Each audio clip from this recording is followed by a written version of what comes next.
And I think we're back, right? I think we are back. Ha, Facebook, ha, YouTube, Instagram. Ha! Sensei being here, moment with the master. Number what? I think this may be number 26. Loving it, family. Number 26. And we're moving and morphing into new paradigms of thinking, new paradigms of being that help us shift and maneuver over and step into, right, a new place of being. Now, what do we have here today? Welcome back, family. Facebook, Instagram, YouTube, Pal, Sensei being here again. Thank you for laboring with us for the week off, but we're back strong. Got a message today. The ownership mindset. The ownership mindset. Transformative. Yes? This is a time, a period, a moment, a season of awareness. The ownership mindset. Reflecting back on where we are and 2025, how things are shifting in our personal economy and in our universal economy, our country's economy, our world economy, social ways, all different types of ways that things are shifting and moving. And it brought this mind to me about ownership. Why? It brought this mind to me about ownership, have the ability to shift our mindset to be prepared for what's to come. And you know what? No sound? It's not on? Yeah, no, I'm not on there. All right. So it shifted my mind back. We're in 2025. So over 100 years. Not 1925, maybe more like around 1865, 1870. And what I think happened, I do think that we shifted. This is going to be, we're going to get into this. We're going to dig deep into this. I think something shifted then. I went up and saw the first sermon of Minister Kevin Waring. And in his reflections, he brought back the history of what our experience as what you may call African Americans are in this country, Black people are in this country. And it brought back to my awareness, my memory of what happened at that intersection, what happened at that pivot point. All right. This message is for everybody. This could hit anywhere. This could hit anywhere. This could hit in Pakistan. This could hit in Belgium. This could hit in Ghana, Mali, Songhai, the Empire, East Coast, West Africa, South Africa. It could hit anywhere. Okay. But something happened, something pivotal happened in the minds of a large segment of a newly freed slave population. They did something that was very monumental. They adopted, in many respects, the ownership mindset. I know we're about to get into it. I know we're talking about it. The ownership mindset, they shifted.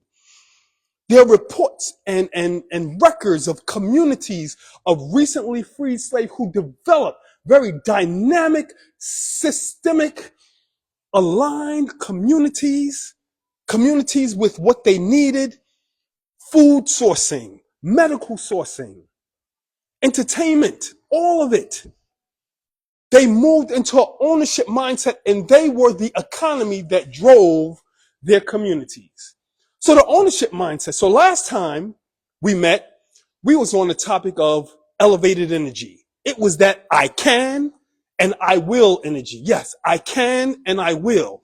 We were on that energy, right? We wanted to own the statement that I can and I will. We want to feel that. We wanted to embody I can and I will. So we set the stage with elevated energy to move into this conversation about the ownership mindset.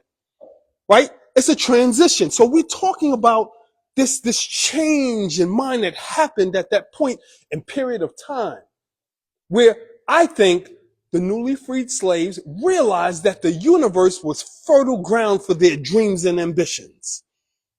They realized that the universe was fertile ground for their dreams and ambitions. And they started to create disciplines, and they started to move into, all types of professions. And there were doctors, there were lawyers, but there were also artisans, there were craftspeople, right? There were people who are into sewing and seamstress, and they become excellent in cooks, and all types of elements of people, all types of development, all types of enterprises had come forward out of that experience. So a large segment of the population, many people don't know this, that they developed very comprehensive systems of life. And they adopted what we call an ownership mindset.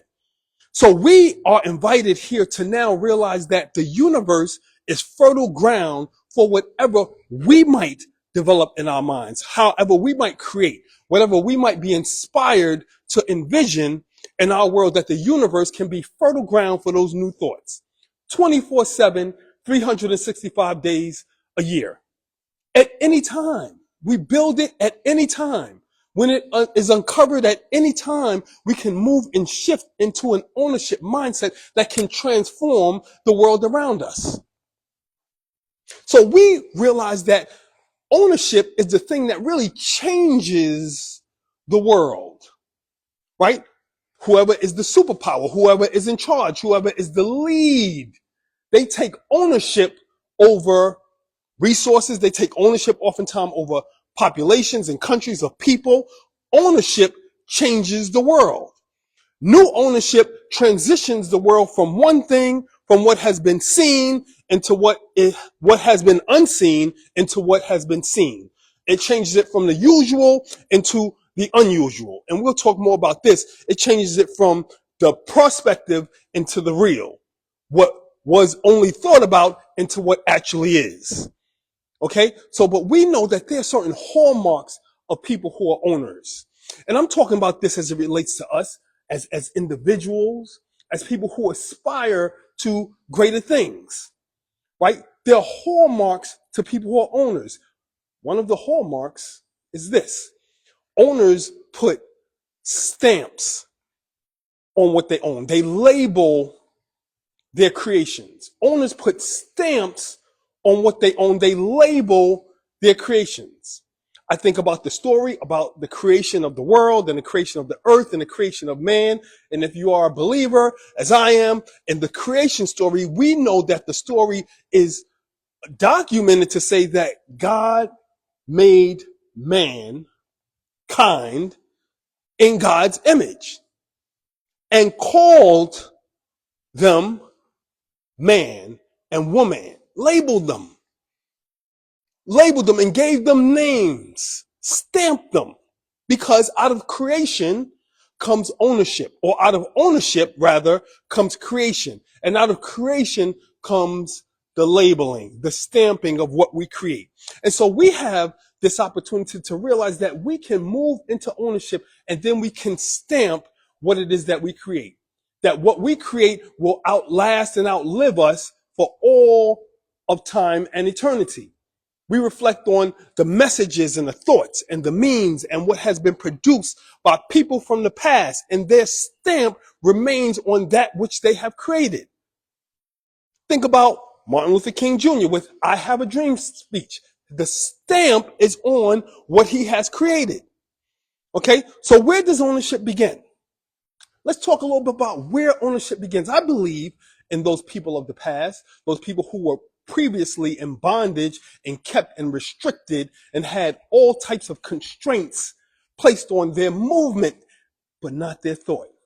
All types of constraints placed on their living, but not their thoughts. All types of constraints placed on what they can do, but not their thoughts. At least not all of them. At least not all of them. So ownership, we know, begins in the mind. It's an inside out process, because when those previously owned slaves were released, what was inside started to germinate and produce seeds in the ground, so that they started to realize what was what you realize seed time and harvest time. They started to realize the fruits of their labor and their thoughts and the goods that they can produce out of what they aspired to be. And so we know that ownership is an inside out process. Ownership is a thing. Have you ever aspired to have a house, but you realize that there's certain things that have to happen in order for us to position ourselves to own the home? Now I know it's a far off for many of us because of the cost of ownership and all of that, the cost of maintenance and all of that. But we aspire to put ourselves in position to own. We don't stop. We aspire to put ourselves in position for whatever it is that that our minds bring the science to our attention, that brings the attention to what we want to do, that brings our action and activity into view. Okay, so where does ownership begin? It begins in the mind. We even aspire to have ownership over our time, right? Our time, the energy we place on things, right? It's oftentimes commanded by the responsibilities that we carry. We look to wrestle ownership of our time little by little. Ownership, right? Ownership. We look to wrestle the metaphysical and the mind science of what ownership brings into our lives. So we work at it. We work at it, and we come in on this thing I like to call the O line, the ownership line. And it's really the trend line of us tracking our growth in the ownership mindset. Because we train for this. In the dojo, we come in and we train for ownership. The students, I teach the students, I tell the students, listen, own your martial art, own your kata, own the space, right? Own the dojo. This is your dojo. This is your house. Own it. Right? Because when we own, we demonstrate investment. We demonstrate interest. We demonstrate, our attitude shows that we own. You might notice that, you go around the world and you go different places and there's a different mindset with people who have ownership in something compared to people who are not owners or maybe renters, visitors, whatever you have, right? People who might rent an Airbnb will treat it differently than people who own the Airbnb. So ownership is absolutely a mindset. And what we realize is that, there is really no barrier to entry on ownership. Anybody can move in a stage and an awareness of ownership. There is absolutely no barrier to entry, but ownership, it requires us to do that internal work, right? As long as we move in the direction of ownership, we can start to develop on that ownership line, that ownership trend line, right? One thing that we'll need to do, we'll have to kind of root out, pull up the weeds of low vibrational thinking and low vibrational things in order to make room for the ownership field that we're going to develop. We got to pull up the roots of the low vibrational thoughts and the low vibrational things that might hold us from moving into a field of dreams that's populated with the owner's fruit, that's populated with the owner's trees, that's populated with ownership results, right? So ownership is a mind science, it's metaphysical, and it's material. So we say having a changed mind leads to having a changed life. It can be scary. It can be scary. We move, you would imagine that those previously, slaves who were in bondage, they had to be scared because their resources were limited. But that's the magnificence of ownership. Ownership takes with a little and does a lot. Ownership takes a little and does a lot. So we come up out of our comfort zone, our convenience zone, our safety zone, our security zone, and we move with a mind science of ownership because we're willing to take risks that might find themselves giving us material gains. We're willing to take risks that might find us getting material gains from what we put out there, right? We flip the switch on ownership so that we see the unusual transforms into the unusual. We see that the normal transforms into the unnormal. We see that the unseen transforms into the seen. We see that the passive transforms into the active. Ownership is a thing. We take ownership of our health, right? How many of us have put off doing what we need to do, going to the gym, putting ourselves in active pursuit of a training regimen? Now, I'm being a little bit encouraging here at the same time, because many of us are already, we're already active to some degree, but how many of us put ourselves in pursuit of a training regimen so that we can get the results that we say that we want to get? So we take ownership of our health.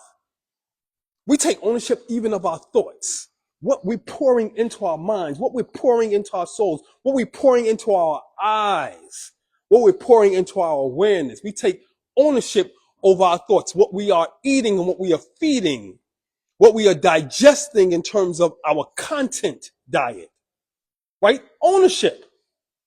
And then, of course, we take ownership of our behaviors because we know that ultimately we are responsible for the things that we do. Now, listen, we all have a learning curve. We all have a learning process. We all have a learning program, right? We come into maturity at different stages of life. So, young people, there are things that are a little bit less expected of them at certain points and times in their development, but still, ownership of behaviors is a program. We're on the O line. We're on the ownership line. So as we move further and further on the ownership line, we recognize that we are more and more responsible for our behaviors, for our thoughts, for our health, for our time. All of that, all of those things that are in our hands to make a difference about. So ownership brings us a different feeling. We get that growth and ownership sense about us as we walk through the world, because then we think about things differently. We approach things differently. We approach it with the idea of, hey, you know what? Ultimately, I'm going to have to wrestle this out. This will be if it's going to be, it's up to me. Growth and ownership. So what do we do in cultivating ownership? What do we do? Will we take the steps to own our minds so that we have the effect on our time, our wealth, our health, our thoughts, and our behaviors? How do we cultivate it? How do we take control over what happens inside these minds? We have to protect this environment, this mental environment, vigorously. We have to protect the environment vigorously around the field of our minds, because it is the place that will grow the seeds of our hopes and our dreams. So we don't want to plant seeds of doubt in those gardens of greatness. We don't want to plant seeds that are going to bring us down. We don't want to hold on to self-limiting beliefs. We don't want to move in negative energy and negative affirmations that are going to keep us from that field of growth and ownership. The O-line. The ownership mindset. So we make definite ownership statements. I can and I will. Remember, we had that elevated energy dynamic. I can and I will at a certain time. I can and I will do this by 2026. I can and I will do this in November of 2025. I can and I will do this. Set ownership statements. And you want to know what? If we combine and compound those ownership statement with impact statements, oh, what powerful affirmations that we develop. If we combine ownership statements, I own it, I can, and I will, with an impact statement. Here's what I want to happen as a result of what I will do. I will do this, and this is what I want to happen. That combination is a very powerful thing. And the universe has to respect and respond to that act of will, that act of intent on our part. So we make those impact statements. We make those ownership statements. What we realize is that owners accept the risk. We accept the risk of moving in a way that we will realize gains and losses. We'll take it because we owned it. We own moving into the space. We own putting something on the table. We own putting something at risk. I want to tell you a couple of things about ownership, and then we're gonna come to the end of this message, right?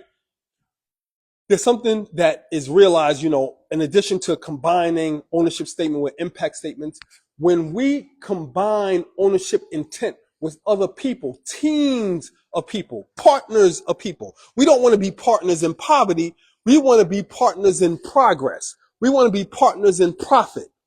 We want to be partners in production. And when we come up with teams of ownership, that is a compounding effect that cannot be stopped. Teams always cement ownership, right? If you're combined with someone, teams always cement ownership. You could call it the taco strategy. Teams always cement ownership.